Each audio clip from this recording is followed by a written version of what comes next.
IPL एक ऐसा खेल है जो पूरी दुनिया में देखा जाता है, लेकिन क्या हो जिस खेल को पूरी दुनिया देखता हो वो एक रची रचाई कहानी हो। यानी कि जो खेल मैदान पर होता है वो तो 2% है, बाकी 98% खेल तो कहीं और हो रहा है। क्या हो जिस टीम को आप इतना चाहते हो, जिस टीम के लिए अपने दोस्त अपने पड़ोसी से झगड़ा तक कर लेते हो, और वही टीम पैसों के लिए बिक चुका हो, तो आपको कैसा लगेगा। ऐसा ही किया था 2015 में चेन्नई सुपर किंग और राजस्थान रॉयल्स ने। आईपीएल खेल कम और सट्टेबाजी के लिए ज्यादा जाना जाता है, और इसी सट्टेबाजी के कारण 2013 में 3 खिलाड़ी को लाइफ टाइम के लिए क्रिकेट से बैंड कर दिया। प्रमोट खुद करते हैं और बैंड प्लेयर को करते हैं। आए दिन आईपीएल को लेकर ऐसे ऐसे रिपोर्ट आते ही रहते हैं, जैसे कि हाल ही में आरसीबी वर्सेस मुंबई के बीच में ये एलिगेशन लगा कि टॉस पहले से फिक्स था, और ये कैमरा में भी रिकॉर्ड हुआ, लेकिन फिर भी बीसीसीआई ने कुछ नहीं कहा। क्या ये सच में टॉस फिक्सिंग था या ये एक अफवाह है? क्या पहले भी ऐसे ऐसे घटिया काम हो चुके हैं या अभी भी हो रहा है? क्या सच में आईपीएल में फिक्स मैच होता है? और स्पोर्ट फिक्सिंग, मैच फिक्सिंग और टॉस फिक्सिंग में अंतर क्या है? चलिए आज जानते हैं और सच को सामने लाते हैं। आईपीएल में हुई फिक्सिंग विवाद के बाद आईपीएल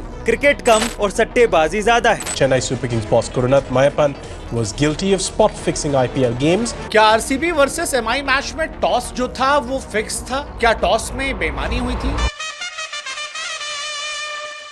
आईपीएल का शुरुआत 2008 में हुआ। शुरुआत होते ही आईपीएल इतना पॉपुलर हो गया कि बेटा बाप और पड़ोसी पड़ोसी में झगड़ा होने लगा। किस वजह से? अपने अपने टीम की वजह से। 2008 से लेकर 2012 तक आईपीएल ने खूब सारा नाम भी कमाया और वर्ल्ड वाइड पॉपुलर भी हो रहा था। लेकिन 2013 आते ही आईपीएल का पॉपुलैरिटी एक चरम सीमा पे था। टीवी चैनल, न्यूज़पेपर, यूट्यूबर, सारे सोशल मीडिया आईपीएल के ही बात कर रहे थे, बट उसके अच्छे काम के लिए नहीं, बल्कि स्पोर्ट फिक्सिंग के लिए। बेसिकली 2013 में 3 प्लेयर को पकड़ा जाता है, जिसमें अजीत चंदेला, अंकित चौहान और श्रीशांत को स्पोर्ट फिक्सिंग के लिए पकड़ा जाता है। स्पोर्ट फिक्सिंग और मैच फिक्सिंग में आसमान धरती का फर्क है। स्पोर्ट फिक्सिंग का मतलब एक कोई भी प्लेयर को करोड़ों रुपए देकर बुक किया जाता है और उसे बोलते हैं इस ओवर में 6 मारना है या आउट होना है या वाइड बॉल डालना है। ये सब पहले से ही फिक्स होता है, और जिस इंसान ने इस प्लेयर को बुक किया होता है वो बाहर बैठकर सट्टे लगाते हैं 10 करोड़ 12 करोड़, क्योंकि उसे पहले से ही पता होता है इस बॉल में आउट होंगे या छक्के लगेंगे। और इसी की वजह से जिस इंसान ने प्लेयर को बुक किया होता है वो करोड़ों में कमाते हैं। और मैच फिक्सिंग का मतलब आपको पूरा का पूरा टीम को ही खरीदना होता है, इसलिए मैच फिक्सिंग थोड़ा मुश्किल होता है, क्योंकि आपको पूरा टीम को ही खरीदना होता है। बट स्पोर्ट फिक्सिंग में आपको सिर्फ 1 या 2 प्लेयर को खरीदना होता है, और आप स्पोर्ट फिक्सिंग करके काफी ज्यादा पैसा भी छाप सकते हो, क्योंकि आपको पहले से ही पता होगा कि अगले बॉल में क्या होने वाला है। समझा रहा हो, बोल नहीं रहा हो कि फिक्सिंग करो।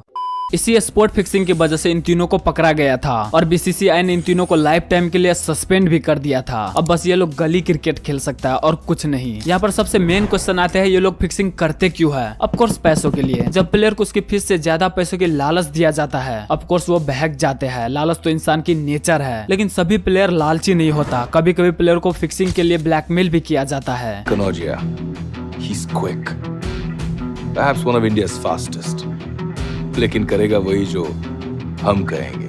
लेकिन अभी तक ब्लैकमेल का केस आईपीएल में तो आया ही नहीं है, इसलिए जिन जिन प्लेयर ने फिक्सिंग किया सब पैसों के लिए किया। इसके बाद आईपीएल पर से सबका भरोसा उठ गया था, और इंटरनेशनली काफी हद तक बदनामी भी हो रही थी। इसके बाद बीसीसीआई पूरा स्ट्रिक्ट हो गया था फिक्सिंग को लेकर, क्योंकि बीसीसीआई को भी बहुत सारा प्रॉब्लम को फेस करना पड़ा। बीसीसीआई स्ट्रिक्ट होते ही 2 साल के बाद फिर से राजस्थान रॉयल और चेन्नई सुपर किंग को आईपीएल से बाहर कर दिया जाता है मैच फिक्सिंग के लिए। बट ये मैच फिक्सिंग कोई प्लेयर ने नहीं, बल्कि दोनों टीम के मैनेजमेंट टीम ने किया था, जिसमें राज कुंद्रा राजस्थान रॉयल के को फाउंडर भी शामिल थे। मेन बात यह है कि सीएसके का ओनर को पता भी नहीं था कि मैच फिक्सिंग भी हुआ है। इस केस में 3 लोगों को पकड़ा जाता है, जिसमें पहला राज कुंद्रा, दूसरा गुरुनाथ मैयप्पन, तीसरा बिंदु दारा सिंह। इन तीनों को भी लाइफ टाइम के लिए क्रिकेट से बैंड कर देते हैं, वो भी सुप्रीम कोर्ट की तरफ से। और Rajasthan Royals and Chennai super king को 2 साल के लिए आईपीएल से बाहर कर देते हैं, ताकि दूसरे टीम भी समझे कि मैच फिक्सिंग का नतीजा क्या होता है। लेकिन बैंड करने के बाद भी लोगों को आईपीएल पे ट्रस्ट करना बहुत मुश्किल हो रहा था। ऑफ कोर्स इतना फ्रॉड होगा तो ट्रस्ट करना मुश्किल होगा ही। हालांकि मैं तभी उतना आईपीएल नहीं देखता था, फिर भी नहीं करता। लेकिन धीरे धीरे सब कुछ ठीक हो गया, लोगों ने समझा, दिन गई बात गई। लेकिन 2024 यानी कि इस साल भी टॉस फिक्सिंग के खबर बाहर आ रहे हैं। सोशल मीडिया में ये वीडियो जम के वायरल भी हो रहे हैं, और दोनों टीम के फैन भी जम के शेयर भी कर रहे हैं। और इस वीडियो में साफ साफ दिख रहा है कि कॉइन को फ्लिप किया गया है। इतना तक तो ठीक था, लेकिन दूसरे मैच में फैफ डु प्लेसी भी इस बात को एक्सप्लेन कर रहे थे पैट्स कमिंस के सामने। तो मैं आप लोगों को एक बात बता दूं, ये 100% सही बात नहीं है, क्योंकि कुछ कैमरा एंगल होता दिखाता है जो गलत फुटेज भी दिखाता है। जैसे कि कुछ दिन पहले एक वीडियो जम के वायरल हो रहा था कि रोनाल्डो ने सलमान खान को इग्नोर किया। ये भी कैमरे में साफ साफ दिख रहा था, लेकिन कैमरा का दूसरे एंगल में दोनों बात करते हुए दिख रहे थे। इसलिए ये बात सही नहीं है। अगर सही होता तो बीसीसीआई एक्शन ले लिया होता। लेकिन इस मैच के बाद कॉइन को उठाने से पहले जूम करके दिखा देते हैं कि जनता देखो हम झूठ नहीं बोल रहे हैं। लेकिन अभी भी सबके दिमाग में एक क्वेश्चन जरूर है, क्या आज के डेट में भी फिक्सिंग होता है? तो रिपोर्ट के माने तो अभी ना के बराबर में फिक्सिंग होता है, क्योंकि अभी के टाइम में प्लेयर अपने फैन से इमोशनली अटैच होते हैं और इतना स्ट्रगल करके आईपीएल में आते हैं, तो शायद मुझे नहीं लगता कि वो फिक्सिंग भी करेंगे। इसके बाद सब कुछ आईपीएल में ठीक चल रहा है, लेकिन एक चीज है जो अभी तक ठीक नहीं चल रहा है, वो है गैम्बलिंग ऐप को प्रमोट करना। 2023 में कुछ ऐप को बैन भी किया था, लेकिन सभी ऐप को बैन नहीं किया। इसी सट्टेबाजी की वजह से आए दिन लोग मरते रहते हैं और इसे रोकने के लिए बीसीसीआई ने कोई ठोस कदम भी नहीं उठाया। सो ये सट्टेबाजी वाले बात कुछ हजम नहीं हुआ। इसे रोकने के लिए बीसीसीआई को कदम उठाना चाहिए, जो अभी तक अच्छे से कदम उठाया नहीं है। शायद पैर फंस गया है कहीं पर। आज के लिए बस इतना ही। लेकिन गैम्बलिंग ऐप को यूज मत करना। By the way IPL enjoy करो। एक मिनट